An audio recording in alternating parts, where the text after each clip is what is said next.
உதகை சேரிங் கிராஸின் முதல் கிசினோ ஜங்ஷன் வரை சுற்றுலா பயணிகள் நடப்பதற்கு அமைக்கப்படும் வண்ணங்களால் ஆன நடைபாதையை மாவட்ட ஆட்சியர் லட்சுமி பௌரியா தண்ணீர் பார்வையிட்டார். நீலகிரி மாவட்டம் உதகை சேரிங் கிராஸ் முதல் கெசினோ ஜங்ஷன் வரையிலான சாலையில் ஒரு பகுதியில் பொதுமக்கள் மற்றும் சுற்றுலா பயணிகள் நடப்பதற்காக சுமார் 400 மீட்டர் தூரத்திற்கு வண்ணங்களால் ஆன நடைபாதை அமைக்கப்பட்டு வருகிறது.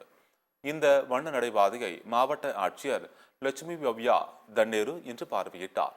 இந்த ஆய்வில் நகராட்சி நிர்வாகம், வருவாய்த்துறை, நெடுஞ்சாலைத்துறை, தோட்டக்கலைத்துறை உள்ளிட்ட பல்வேறு அரசு துறை அலுவலர்கள் மற்றும் தனியார் கல்லூரி மாணவ மாணவிகள் கலந்து கொண்டனர். பொதுமக்கள், சுற்றுலா பயணிகள் மற்றும் கடை உரிமையாளர்களின் வரவேற்பை பெற்றது.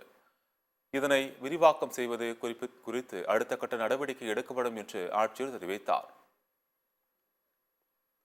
இந்த கமர்ஷியல் ஸ்ட்ரீட்ல ஒரு 400 மீட்டர்ஸ் ஸ்ட்ரெச் வந்து பெடஸ்ட்ரியன்ஸ்க்கு நடந்து போறவங்களுக்கு வந்து கொஞ்சம் வழி ஏற்பாடு பண்ணியிருக்கோம்.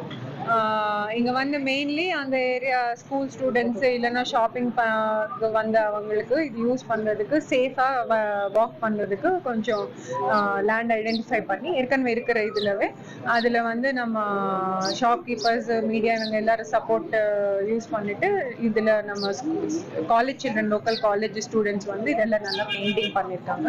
ஒரு ட்ரையல் பேசிஸ்ல பார்த்துட்டு ஃபீட்பேக் எப்படி இருக்குன்னு அதுபடி நம்ம நெக்ஸ்ட் ஸ்டெப்ஸ் எடுக்கிறோம்.